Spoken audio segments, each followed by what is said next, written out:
Nikita Milanzelli is joining me in studio. Now, she works for Windsor, a trust that's dedicated to improving literacy in teens. And today she's going to tell us all about the wonderful work that she does. Hello. Hello, Jennifer. It's very nice to meet you. Thank you. Lovely being here. Now, tell me about Windsor. Windsor Literacy Trust. It's a non-profit that is, like you said, just dedicated to getting teens excited about reading for pleasure, just instilling that sense of reading as in everyday life, as a, I don't know, a new lifestyle, making reading a lifestyle for teens. Simply put, yeah. Did you always enjoy reading? As a child, I would say yes and no. I tell this to everybody. I grew up on my mother's Mills and Boons, so it was a very weird kind of reading. I did enjoy it though, and then as I got to read some of the things that I enjoyed, I found, you know, I liked crime fictions and medical thrillers, so yeah, I did enjoy reading as a child. Now tell me about the teens that you work with. Well, do you find that a lot of them enjoy reading, or is it something that they have to develop? Some of them, it is something that they have to develop, because a lot of us come from families where we don't have that reading culture. And so having now to read every day for pleasure is sometimes difficult for others. But others come from a reading background, so it's something that they enjoy already.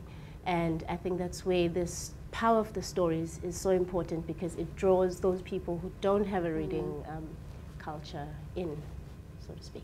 Now, you're very involved in the Harmony High series. How many of the Harmony High series books did you write? Just one. Just one? Just one. All right. Tell me about the series and how it all came to be about. Harmony High series. It started a couple of years ago. Started by Dorothy Dyer and Ross Hayden. Dorothy was a teacher teaching English at Leap Science and Math School, and then she noticed that her students were not engaging. When she found out why from them, they told her, you know, the stories that we read, they don't really speak to us. We're not really interested. And so when she spoke to Ross about this issue, that it was a challenge for her to get through to the students, Ross decided maybe because she's a writer, let's try writing something that speaks to them. Then they got a few ideas down, and then typed up a few chapters and sent them back to the kids at school. And then the chapters went viral. The kids wanted more and more and more and more. So that's when the first book came about, Broken Promises.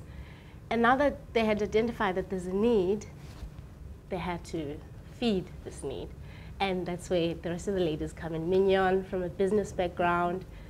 So that we need to come up with a way to keep these books going and flowing around the world, and hence the Harmony High then was printed by cover to cover. So they started cover to cover as well.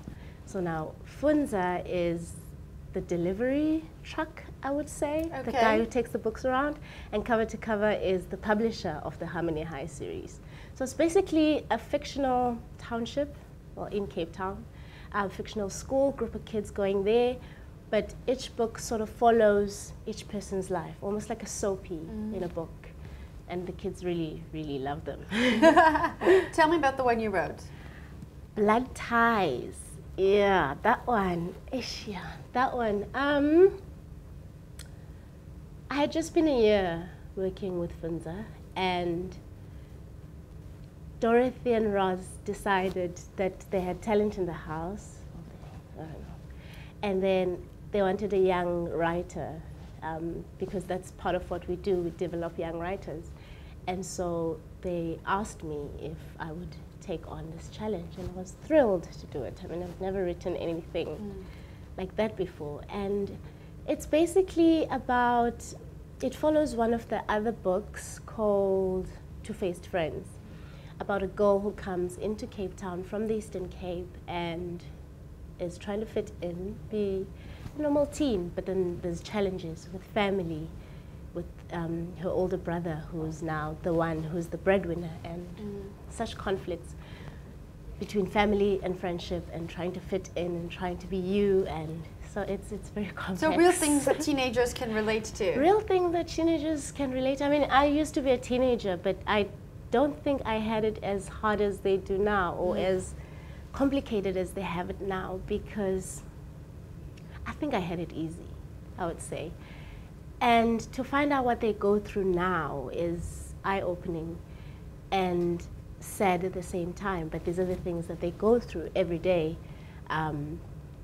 They have issues of drug abuse, alcohol abuse, and then obviously challenges at home. Sugar daddy, this is one of our titles, sugar daddy. You know, I'll let you imagine what that's about. I can imagine what that's about.